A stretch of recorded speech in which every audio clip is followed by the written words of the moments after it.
Ndewonu ndị ebe anyị ọwa ihe dị nwa unu nwaanyị nwa afọ Igbo abịakwala m ọzọ n'ụbọchị nke taa iwetara unu ihe mmụta ahụike.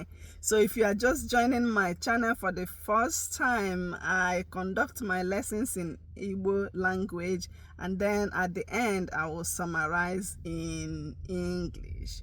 So today's topic will be hemorrhoids. So ihe anyị ga-ekwu maka ya taa wụ ihe ndị Igbo na-akpọ mgbimgbi. Okay, so ihe a na-akpọ hemorrhoids or piles. A lot of people na-akpọ ya piles. Okay, piles is like balls n'asụsụ Latin. So and then for Greek, blood, and then roids, flow of blood. So gịnị kwanụ bụ ihe a? Gịnị wụ pile? Okay, so abịa na mgbe mmadụ na-aga ịnyụ nsị ebe ike nsị ahụ, okay, ihe na-ewere ọbara agagharị n'ahụ mmadụ a na-akpọ vessels. So nke nọ dị n'akụkụ anus, okay, n'akụkụ anus na rectum, okay, ebe nsị na-esizi apụta na afta ahụ gị werechara ihe ndị ọ chọrọ. Okay, so ọwụ ya bụ ihe a na-akpọ vessels ahụ wụ actually hemorrhoids. So onye ọbụla nwe hemorrhoids, right? So onye ọbụla nwe hemorrhoids, but ozi onwe ihe mere ya nọ ya bịa swell up. Okay, ya bịa swell up maybe due to pressure and straining blood, a lot of blood na-aga there. Okay, so akpọzie ya hemorrhoids because o nwere ike stretch ya bịa gbawa na-agba ọbara. So ọ ya bụ ihe a na-akpọ piles. A lot of people na-akpọ piles. Ọkwanụ gịnị nwere ike ịkpata he piles? So gịnị na-akpata ya? Ịdị ime.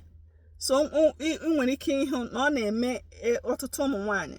So bet mgbe ụfọdụ ụmụ nwaanyị mụchaa nwa ya adịkwa mma ọzọ. So afọ ime na-akpatakwa ya because afọ ime na-etinyenu oke pressure, ndị bekee akpọ pressure, oke ihe ịga n'ebe ahụ, inye ebe ahụ ịnyịgide ya. Ịnọ n'ogwe ma ọ na mposi ma ọ na otikpiri. Okay, o nwere aha dị iche iche anyị na-akpọ toilet n'Igbo. Okay, so ịnọ na ogwe nọtee ya aka. Ugbu ọtụtụ ụmụaka na-anọte aka n'ogwe ma ha ga-enyu nsị na mposi ma ọ na otikpiri. Ha na-anọte ya aka ebe ha ji ekwentị ha banye n'ime ebe a na-anyụ nsị. Ha were ekwentị ha banye dị ya na-apị n'ekwentị ebe ha gara ịnyụ nsị. So ọ bụ na ị na-eme ihe ndị a makwa na nwa gị na-anọ n'ogwe, nọfee ya aka, biko dọọ ya aka na ntị na ihe ndị a nwere ike ibute ihe ahụ a na-akpọ piles.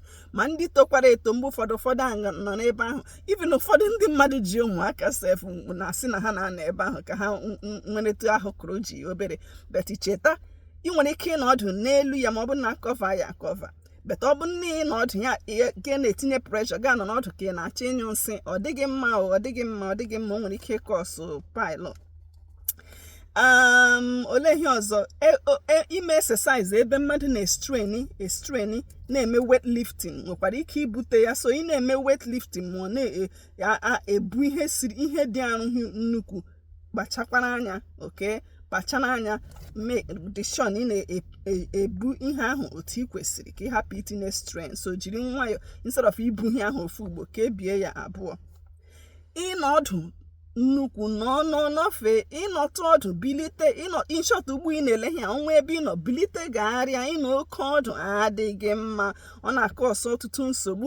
So ịnọ oke ọdụ adịghị mma, o nwere ike tinye oke nnyigide n'ahụ mmadụ ebe ahụ nsị si apụta. Iguzokwa ọtọ nke ukwu n'ofe ya adịghị mma. Ọ bụ na ị na-eguzo oke ọtọ, akwụ oke ọtọ, biko ịkpụtụ ga-anọtụkwa ọdụ. So ihe niile kwesịrị ka a na-eme ya kwanyere ahụ ugwu, na-eme ya ebe ọ dị mma. Ekwesịghị ka a na-emebiga ihe oke, ịnọ oke ọdụ, nọ maọbụ iguzo oke ọtọ. So biko na-echeba echiche ma ị na-eme ihe ndị a. oke ibu adịghị mma, mana mgbe ụfọdụ ọ na-ara ahụ mmadụ bụ ibu ịwụlata na-enye nsogbu, beta o kwesịrị ka ihe aka jisi ike na-agagharị, jisi ike na-eri ezigbo nri ahịhịa nri na mkpụrụ osisi dị mma. Ọ bụkwa na ị na-ata mkpụrụ osisi ndị ahụ na-ata oke shuga berebere, jikwara nwayọọ, ma ọ bụ especially ọ bụ na ị nwee ọrịa shuga. So ma ọ bụ ya oke mbụ iri na ahịhịa nri na mkpụrụ osisi, ọ bara uru nke ukwuu, na-eri ihe Chineke kere eke, ihe Chineke ji kee n'ụwa chọọ ya mma, ihe abụpụtachara n'ala, ihe ụmụ ihe ndị ahụ a na-eri ọ dị mma, nke si mee ofe dị mma, ịnọ ahịhịa nri, ịnọ sie ya, sụọ akpụ gị maọbụ garị gị, ịnọ rie ka ofe bụ ibu karị garị. So anyị na-eri ji, ndị Igbo ma ndị Afrịka ebe ọzọ China na-erikwa nri ji, were ahịhịa nri, were okra rima ya erima. Ihe ndị ahụ ga-enyekwara mmadụ aka na-aṅụ mmiri ọfụma, so na-aṅụ mmiri ọfụma, unless ọ bụrụ onye nwere ọrịa obi, kekwado onye dibịa gị ntị ka hapụ ịṅụbiga mmiri ahụ oke ebe ọ ga-enye gị nsogbu. Beta ewezughị ya, ihe ndị a ga-enye aka, gaa na-agagharịkwa agagharị, ihe ndị ahụ na-enye aka. And erikwala n'ime ọ dịwa leti n'ime abalị, bikos erichazie na mgbe ụfọdụ ndị Igbo asị na ọwụ nri nzegbu eka ama mme na anụ ya ịnụtụọla ihe a m kwuru ugbu a, beta asị na nri nzegbu eka, onye ahụ richazie ya ọ ga-adọtọrọ dọba na bedi, oke, bikos o kwesịrị ka erie nri bifo ya adịwa leti n'ime abalị, so that iricha ka ị ka nwekwara time ị na-agagharị. Biko jiri nwayọọ leba anya, wụchasịtụ ahụ ntakịrị, ọ ga-enye aka ka onye ahụ hafụ inwe ihe a na-akpọ pile. Okay, then heart failure, kwa onye nwere ọrịa obi ya jisikwa ike na-eso ụkpọrọ ha dibịa ya gwara ya, okay, ka ọ hafụ inwe pile a. Ma ihe ndị a niile na-etinye oke strain maọbụ pressure n'ebe ahụ ike nsị dị, na-eme ka mmadụ nwee pile. Olee ihe a ga-eji gịnị ka a ga-ahụ ka sị na onye ahụ ka ejiri mata na mmadụ nwekwara ihe a na-akpọ pile maọbụ hemorrhoids? Mmadụ ọbara maọbụ mmadụ nyụọ nsị, ga-ahụ ọbara ebe ọbara tere na nsị ahụ, maọbụ mmadụ hicha ike ya ọhụ ebe ihe ahụ eji ehicha ike dịtụ ọbara dịtụ ya, ị nwere ike gaa na-asị olee otu m ga-esikwa na mara. Biko mgbe ọbụla ị hichara ike gị, lee anya na ha iji hicha ike ka ị mara otu ọ dị kwesịrị ịma. Alright, so ebe ahụ ike nsị ahụ dị nwere ike na-akọkwa ọkọ nke ihe ndị ahụ, maọbụ onye mmadụ a na-enwe pen, bet onye ahụ na-enwe pen nke ahụ hemorrhoids ọ pile ahụ enwe nke a na-akpọ external, nke nọ na mpụta ibe ike, nke nọ n'ime ime a na-akpọ internal, usually adịghị enwe pen ebe ahụ. Okay, olekwana otu a ga-esi chọpụta na mmadụ nwe ya? Onye dibịa bekee nwere ike lee anya hụ ya, makwa na mmadụ na-enwegasị ụmụ ihe e kwuru, ọkụ ike onye ahụ n'ike, makwa na ọbara, maọbụ ya hichaa ya ahụ ọbara. So ihe ndị ahụ nwekwara ike igosi onye ahụ nye onye ahụ idea. Okay, so olekwana otu a ga-esi tritie ya? Enwegasị ọtụtụ ihe mmadụ nwere ike ime. Okay, na-eri nri, like I said, ekwuola m ya n'oge gara aga, riwe nri dị mma, nri ha ndị bekee asị na ọwụ fiber, riwe mkpụrụ osisi na ahịhịa nri, ihe ndị a dị mma. Den enwegasịkwa ụmụ ihe ndị ọzọ, maọbụ ọgwụ na-enye aka, ọgwụ nke a na-ete ete, even ọgwụ nke a na-aṅụkwa aṅụ, ụfọdụ nwere ike inye aka. Den ị na-ehicha ike, ihichawa ike, ma ehinanya ebe ọ ga-esi ike dabụọ ya, ndị bekee asị dabi, na ehinanya ehi nke ukwuu, nke ọ ga-adị njọ. And then ọ bụkwara ihe ahụ eji ehicha ike, ị nwere ike ga-ejikwara nke dị weight, nke dịtụ, nke esigo oke ike, akpọgo oke nkụ, nke adịghị too sharp, ihe dị nnọọ mild, ma ihe dị too weight, ma ọ dịtụ mmiri ga-enyekwa aka. O nwekwa ihe ndị oyibo na-akpọkwa sitz bath, so were kute mmiri dị warm, were ike gị debatụkwa ebe ahụ, a na-akpọ sitz bath. Okay, even ụfọdụ nwekwara ike were ihe dị cold, asị na cold pack application, were cold mmiri jụrụ oyi, maọbụ tinyetụ obere ice, were metụ iche ebe ahụ. Beta edotere ebe ahụ ka ọ na-ọdụ, jọs imetụ ya ga-ewepụ ya, ọ na-enyekwara ihe ndị ahụ aka. Beta ijisi ike na-aṅụ mmiri otu dị mma, ijisi ike na-aṅụ mmiri dị mma ka o gbochie onye ahụ nri ịhakụ n'ike, tinye that pressure, leads to pile a na-ekwu okwu ya.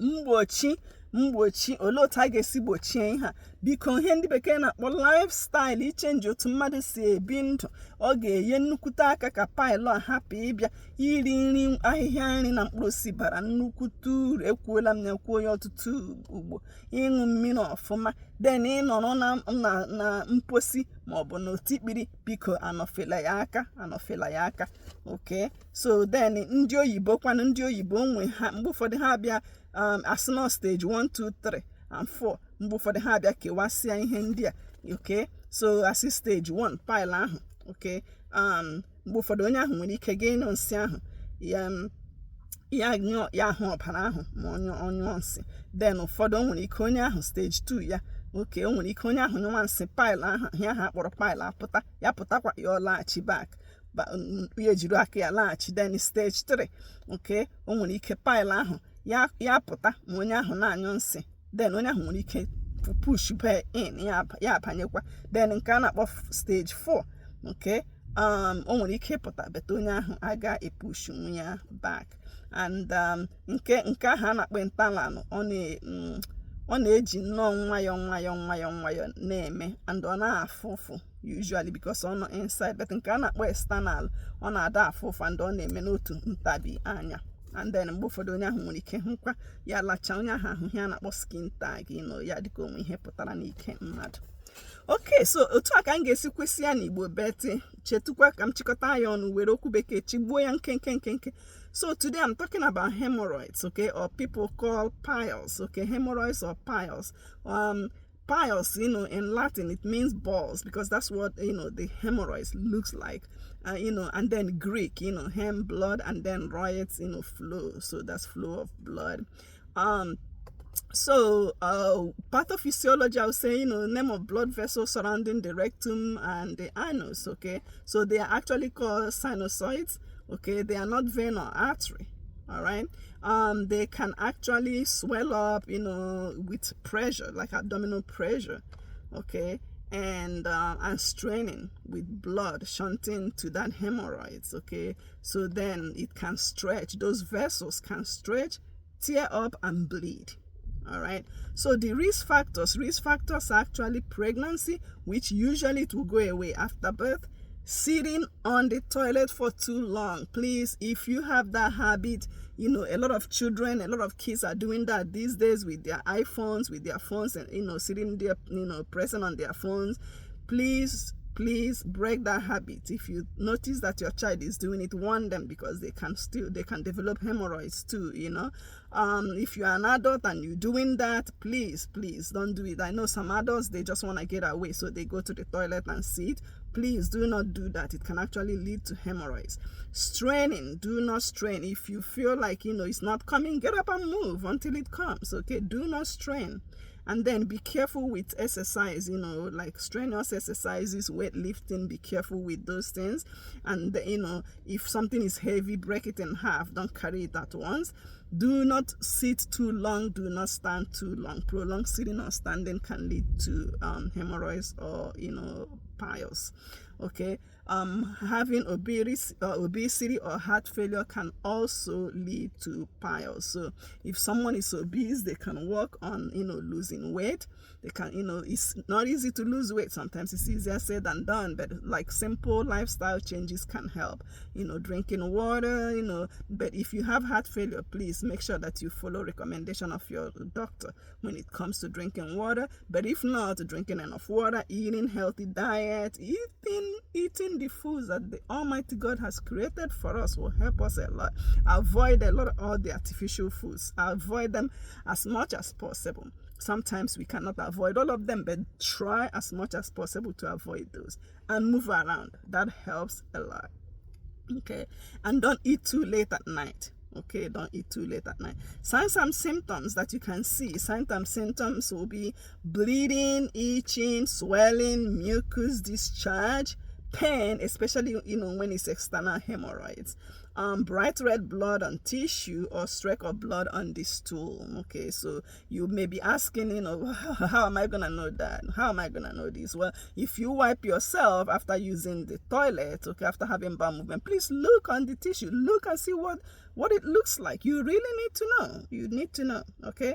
And sometimes physicians will, or your doctor will inspect and do digital examinations also to confirm these, okay? To confirm if someone has hemorrhoids or if they have piles. Treatment, what can you do if with pile, if someone has piles or hemorrhoids, as we can call it too? Hydration helps to prevent constipation and straining.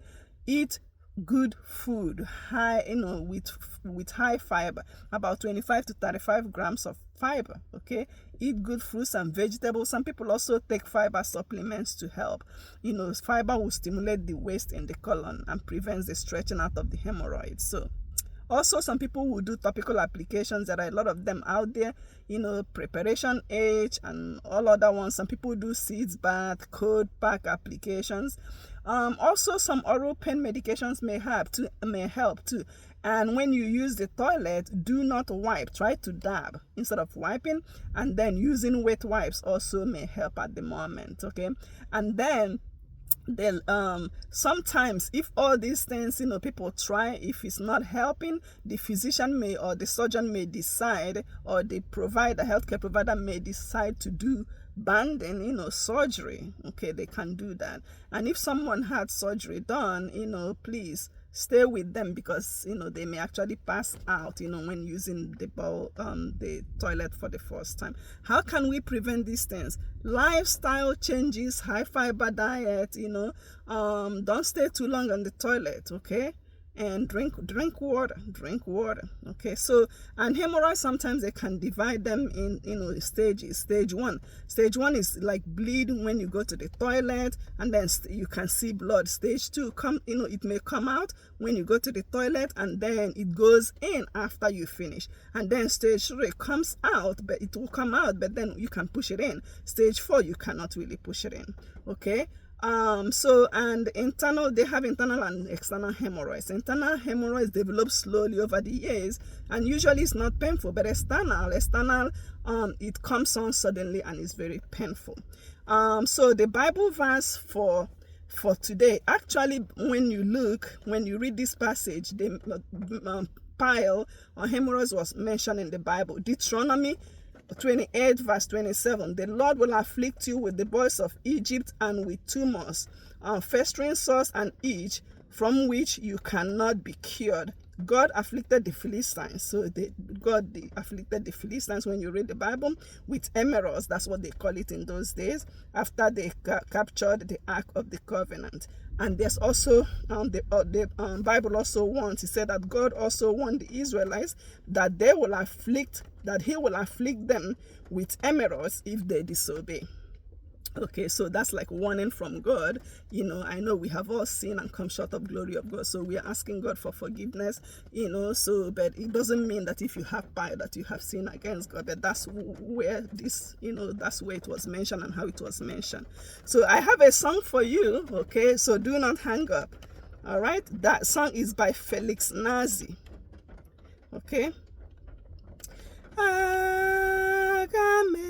Agamebili wejela kurunam siyanam gara sabum diuku emewam megideginam bikonam gara sabum diuku. Luke 15:19. That's where the song is from. This is actually an old song, but Felix Nazi, sang it with his family, Felix Nazi. All right, so I'm going to conclude now. I know it's getting long. So Lord, I thank you. I thank you for this lesson, and I pray that you will reach people with this lesson. Heavenly Father, help us, Lord. We have a lot of problems on this earth, and we are just praying that you will have mercy on us, Lord. I know it was mentioned in the Bible that you will afflict us human beings with this if we disobey you. So dear Lord, please, I pray that you will help us so we do not disobey you. If we have disobeyed you in any way, please forgive us and do not afflict us with bile. We thank you, everlasting Father. Help us, give us the knowledge, give us the strength, so that we can be practicing everything that you want us to practice, Lord. Heavenly Father, we thank you. If anyone is suffering from this illness, please, Lord, I pray that you will heal them, Lord. Please touch that person right now with your hands, Lord. Touch them, Lord. Send your angels so that they will surround this person and give them healing, Lord. We thank you, Lord. I exalt your name for everything, Lord. In Jesus' name, amen. Okay, aga m akwụsị ugbuorola 20 minutes, so biko ngwanụ ka emesịa nwekwa ihe mụtara, share yekwara ndị ọzọ, okay, and then comment kwa, ka anakwa eme nke ihe a na-aga nke ọma, na-eme improve. Inwekwa comment denyere m ya. Ngwanụ jisi n'ike ndị Igbo anyị, bye bye, ka emesịa.